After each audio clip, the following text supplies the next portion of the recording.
ನಮಸ್ಕಾರ.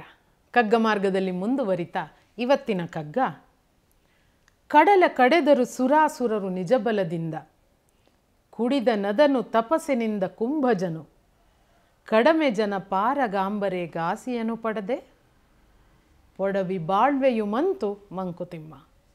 259ನೇ ಕಗ್ಗ ಇದು. ಕಡಲ ಕಡೆದರು ಸುರಾಸುರರು ನಿಜ ಬಲದಿಂದ. ನಿಮಗೆಲ್ಲ ಗೊತ್ತಿದೆ ಅಮೃತ ಮಥನದ ಕತೆ. ಆ ಕಡಲನ್ನು ಸುರರು ಮತ್ತು ಅಸುರರು ಕಡೆದರು ನಿಜ ಬಲದಿಂದ. ಅವರಿಗಿದ್ದದ್ದು ಯಾವುದು? ದೈವಿ ಶಕ್ತಿ. ಕುಡಿದನದನು ತಪಸ್ಸಿನಿಂದ ಕುಂಭಜನು. ಕುಂಭಜ ಅಂದರೆ ಅಗಸ್ತ್ಯ ಮುನಿಗಳು. ಅಗಸ್ತ್ಯ ಮುನಿಗಳು ಆ ಸಮುದ್ರ ಅಡ್ಡ ಬಂತು ಅವರಿಗೆ. ಮುಂದೆ ಹೋಗುವಾಗ ವಿಂಧ್ಯ ಪರ್ವತನ ದಾಟಿ ಅವರು ಮುಂದೆ ಹೋಗಬೇಕಾಗಿತ್ತು. ಯಾಕೆಂದರೆ ವಿಂಧ್ಯ ಮಿತಿ ಮೀರಿ ಬೆಳೀತಾ ಇತ್ತು. ದಾಟಿ ಮುಂದೆ ಹೋಗುವಾಗ ಕಡಲು ಅಡ್ಡ ಬಂತು, ಅಲ್ಲಿಂದ ಮುಂದಕ್ಕೆ ಹೋಗೋಕ್ಕಾಗದೇ ಇರೋ ಹಾಗೆ. ಆವಾಗ ಇಡೀ ಕಡಲನ್ನು ತಮ್ಮ ಕಮಂಡಲಿನಲ್ಲಿ ಬಂಧಿಸಿ ಹಿಡಿದು ಅದನ್ನು ಕುಡಿದು ಬಿಟ್ರಂತೆ ಅವರು. ಅಂತಹ ಇಡೀ ಕಡಲನ್ನು ತಪಸ್ಸಿನಿಂದ ಕುಡಿದ್ದ ಯಾರು? ಅಗಸ್ತ್ಯ. ಅವರಿಗಿದ್ದೇನು? ತಪೋಶಕ್ತಿ. ದೈವಿ ಶಕ್ತಿಯಿಂದ ಒಬ್ಬರು, ತಪಶಕ್ತಿಯಿಂದ ಒಬ್ಬರು ಇಂತಹ ಅಸಾಮಾನ್ಯ ಅನಿಸುವಂತಹ ಕೆಲಸಗಳನ್ನು ಮಾಡಿದ್ರು. ನಮಗೆ ದೈವಿ ಶಕ್ತಿಯೂ ಇಲ್ಲ, ತಪೋಶಕ್ತಿಯೂ ಇಲ್ಲ. ನಾವೆಲ್ಲ ಹುಲುಮಾನವರು. ಕಡಿಮೆ ಜನ ಅಂದರೆ ನಮ್ಮಂಥ ಹುಲುಮಾನವರು ಪಾರಗಾಂಬರೆ ಗಾಸಿಯನ್ನು ಪಡೆದೆ. ಈ ಥರದ್ದು ಯಾವ್ಯಾವುದೋ ಚಾಲೆಂಜಸ್ನ, ಯಾವ ಅನ್ಯಾಯನೂ ಆಗದೆ, ಯಾವ ನೋವು ಆಗದೆ, ಯಾವ ಸೋಲು ಆಗದೆ ನಾವು ದಾಟಿಬಿಡ್ತೀವ. ಅಂತಂಥ ತಪೋಶಕ್ತಿ ಇದ್ದವರು, ದೈವಿ ಶಕ್ತಿ ಇದ್ದವರು ಅದನ್ನೆಲ್ಲ ಮಾಡಬೇಕಾಯ್ತು. ನಾವು ದಾಟಿಬಿಡ್ತೀವ? ಸಾಧ್ಯ ಇಲ್ಲ. ಸೋಲುಗಳನ್ನು, ಅಪಮಾನಗಳನ್ನು, ಅನ್ಯಾಯಗಳನ್ನು, ಇನ್ನೇನನ್ನೋ ಮನಸ್ಸಿಗೆ ನೋವಾಗುವಂತಹ ಹಲವು ಘಟನೆಗಳನ್ನು ಎದುರಿಸಿಯೇ ನಾವು ಯಶಸ್ಸು ಕಾಣಬೇಕಾದ್ರೆ. ಸೊ ನನಗೆ ಇವತ್ತು ಸೋಲಾಗಿದೆ, ನನಗಿವತ್ತು ದುಃಖ ಆಗಿದೆ ಅಂತ ಅಂದರೆ ಅದು ನನಗೊಬ್ಬಳಿಗೆ ಆಗಿರೋದಲ್ಲ. ಆ ಹಂತವನ್ನು ದಾಟಿದ ಪ್ರತಿಯೊಬ್ಬರೂ ಯಾವುದೇ ರಂಗದಲ್ಲಿ ಆಗಲಿ ಎಲ್ಲರೂ ಅನುಭವಿಸಿರಬಹುದಾದ್ದನ್ನೇ ನಾನು ಅನುಭವಿಸಿರೋದು.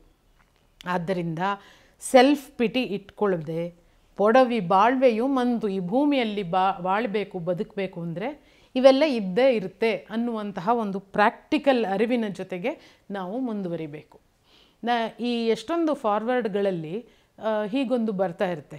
ಯಾರೋ ಸಿನಿಮಾ ಆ್ಯಕ್ಟ್ರೆಸ್ ಒಬ್ಬಳಿಗೆ ಎಲ್ಲ ಸೆಲ್ಫಿ ತೊಗೊಳಕ್ಕೋ, ಆಟೋಗ್ರಾಫ್ ತೊಗೊಳಕ್ಕೋ ಮುಗಿ ಬೀಳ್ತಾ ಇರೋ ಒಂದು ಚಿತ್ರ, ಪಕ್ಕದಲ್ಲಿ ಯಾರೋ ಒಬ್ಬರು ಸೈನಿಕರ ಚಿತ್ರನೋ ಇನ್ಯಾವುದೋ ಒಂದು ಚಿತ್ರನೋ ತೋರಿಸಿ, ಇವರಿಗೆ ಆದರೆ ನೋಡಿ ಏನು ಮಾಡದೆ ದುಡ್ಡು ಇಸ್ಕೊಳ್ತಾರೆ, ಇವ್ರಿಗೆ ಇಷ್ಟೊಂದು ಇಂಪಾರ್ಟೆನ್ಸ್ ಕೊಡ್ತೀರಾ ಆದರೆ ಇವ್ರಿಗೆ ಕೊಡಲ್ಲ ಅನ್ನುವಂತಹ ಚಿತ್ರಗಳು ನಿಮಗೂ ಎಲ್ಲ ಫಾರ್ವರ್ಡ್ಗಳು ಬಂದಿರುತ್ತೆ, ನೀವು ನೋಡಿರ್ತೀರ.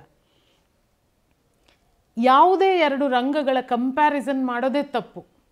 ಪ್ರತಿ ರಂಗಕ್ಕೂ, ಬದುಕಿನ ಪ್ರತಿ ಮಜಲಿನಲ್ಲೂ, ಪ್ರತಿ ಹಂತದಲ್ಲೂ ನಾವೆಲ್ಲರೂ ನಮ್ಮ ಹೋರಾಟಗಳನ್ನು ಮಾಡಿಕೊಂಡೇ ಮುಂದೆ ಬಂದಿರ್ತೀವಿ. ಯಾವುದೋ ಒಂದು ಹಂತದಲ್ಲಿ ಕೆಲವರಿಗೆ ಆ ಉನ್ನತ ಮಟ್ಟದ ಯಶಸ್ಸು ಸಿಗುತ್ತೆ, ಕೆಲವರಿಗೆ ಸಿಗದೇ ಇರಬಹುದು. ಸಿಗದೇ ಇರೋರಲ್ಲಿ ಬಹುಶಃ ಯಾವುದೋ ಪರಿಶ್ರಮದ ಕೊರತೆ ಇರುತ್ತೋ, ಇನ್ನೇನೋ ಇರಬಹುದು. ಅದಕ್ಕೆ ಕಾರಣಗಳು ನೂರಿರಬಹುದು. ಆದರೆ ಇವತ್ತು ತುದಿಯನ್ನು ತಲುಪಿದವರು, ಯಶಸ್ಸನ್ನು ಗಳಿಸಿದವರು ಅಡ್ಡಹಾದಿಯಲ್ಲೇ ಹೋಗಿದ್ದು, ಅಥವಾ ಅವರು ಇಂತಹ ಫೇಮ್ನ ಡಿಸರ್ವ್ ಮಾಡಲ್ಲ ಅನ್ನುವಂತಹ ಆ್ಯಟಿಟ್ಯೂಡ್ ತಪ್ಪಾಗುತ್ತೆ. ಕಡಿಮೆ ಜನ, ನಾವೆಲ್ಲರೂ ಹುಲುಮಾನವರು. ನಮ್ಮ ರಂಗಗಳಲ್ಲಿ ತುದಿಗೇರಬೇಕು, ಮೇಲೆ ಹೋಗಬೇಕು ಅಂದರೆ ನಾವೆಲ್ಲ ನಮ್ಮ ಚಪ್ಪಲಿಗಳನ್ನು ಸವಿಸಿರ್ತೀವಿ, ನಾವು ಅಪಮಾನ ನೋವುಗಳನ್ನು ಅನುಭವಿಸಿರ್ತೀವಿ. ಎಲ್ಲರೂ ಅದನ್ನು ದಾಟೇ ಮುಂದುವರಿತೀವಿ. ಎರಡು ರೀತಿ, ಮೇಲೆ ತುದಿಯನ್ನು ತಲುಪಿದವರು ಅವರು ಹೇಗೋ ಬೈ ಹುಕ್ ಆರ್ ಕ್ರುಕ್ ಅಥವಾ ಏನೋ ಕಳ್ಳದಾರಿಯಿಂದಲೋ ಅಥವಾ ಅದೃಷ್ಟದಿಂದಲೋ ತಲುಪಿದ್ರು ಅಂತ ತಿಳ್ಕೊಳ್ಳೋದು ತಪ್ಪು. ಹಾಗೆಯೇ ಈ ಕಷ್ಟಗಳು ಬರ್ತಿರೋದು, ಮೇಲೆ ಇರೋದಕ್ಕೆ ಅಡೆತಡೆಗಳು ಬರ್ತಿರೋದು ನನಗೆ ಮಾತ್ರ, ನಾನೊಬ್ಬಳೇ ಕಷ್ಟಪಡ್ತಿದ್ದೀನಿ ಅನ್ನುವ ಸೆಲ್ಫ್ ಪಿಟಿ, ಎರಡೂ ತಪ್ಪು. ಅರಿವಿರಬೇಕಾದ್ದು ಒಂದೇ, ಪೊಡವಿ ಬಾಳ್ವೆಯು ಮಂತು. ಈ ಭೂಮಿನಲ್ಲಿ ಬದುಕಬೇಕು ಅಂದರೆ ಹಾಗೆ ಬದುಕಬೇಕು. ಎಲ್ಲರಿಗೂ ಆಗಿರೋದೇ ನನಗೂ ಆಗಿರೋದು ಅಂತ. ಅದೊಂದು ಜೋಕ್ ಇದೆ, ಜೋಕ್ ಅಂತ ಕರಿತಿರೋ ಏನೋ ನನಗೆ ಗೊತ್ತಿಲ್ಲ. ಒಬ್ಬ ಮಾರ್ಕೆಟಿಂಗ್ ಹೆಡ್ಡು ತನ್ನ ಸಬಾರ್ಡಿನೇಟ್ಸ್ಗೆ ಹೇಳ್ಕೊಡ್ತಾ ಇದ್ದಂತೆ, ನಾನು ನನ್ನ ಮುಖದ ಮೇಲೆ ಬಾಗಿಲು ಹಾಕಿರೋದನ್ನು ನೋಡಿದ್ದೀನಿ, ನನ್ನನ್ನು ಬೈದು ಆಚೆಗಟ್ಟಿದ್ದಾರೆ, ನನ್ನನ್ನು ಒಳಗೆ ಸೇರಿಸದೆ ಹೊರಗೆ ಕೂರಿಸಿ ಹಾಗೆ ಕಳಿಸಿದ್ದಾರೆ, ಆದರೆ ಯಾವತ್ತೂ ಯಾರೂ ನನ್ನನ್ನು ಅವಮಾನ ಮಾಡಿಲ್ಲ, ಈ ಪಾಠ ಕಲ್ತ್ಕೊಳ್ಳಿ ಅಂತ. ಆತ ಅದನ್ನು ಅವಮಾನ ಅಂತ ಪರಿಗಣಿಸಿಲ್ಲ.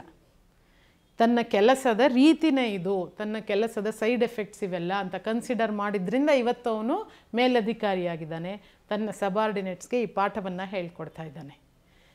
ಈ ಪರಿಕಲ್ಪನೆ, ಈ ಕಗ್ಗ ನಮ್ಮನ್ನು ಮುಂದುವರಿಯೋದಕ್ಕೆ, ಸಿಗುವ ಅಡೆತಡೆಗಳನ್ನು ದಾಟೋದಕ್ಕೆ ಶಕ್ತಿಯಾಗಲಿ ಅಂತ ಹಾರೈಸ್ತಾ ಮತ್ತೊಂದು ಕಗ್ಗದಲ್ಲಿ ಭೇಟಿಯಾಗ್ತೀನಿ. ನಮಸ್ಕಾರ.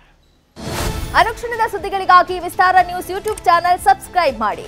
ಹೊಸ ಸುದ್ದಿಗಳ ನೋಟಿಫಿಕೇಶನ್ಗಾಗಿ ಬೆಲ್ ಐಕಾನ್ ಕ್ಲಿಕ್ ಮಾಡಿ. ಲೇಟೆಸ್ಟ್ ಅಪ್ಡೇಟ್ಸ್ಗಾಗಿ www.vistaranews.com ವೆಬ್ಸೈಟ್ಗೆ ವಿಸಿಟ್ ಮಾಡಿ. ಅಂಗೈಯಲ್ಲೇ ಜಗತ್ತಿನ ಸುದ್ದಿ ತಿಳಿಯಲು ವಿಸ್ತಾರ ನ್ಯೂಸ್ ಕನ್ನಡ ಆಪ್ ಡೌನ್ಲೋಡ್ ಮಾಡಿ.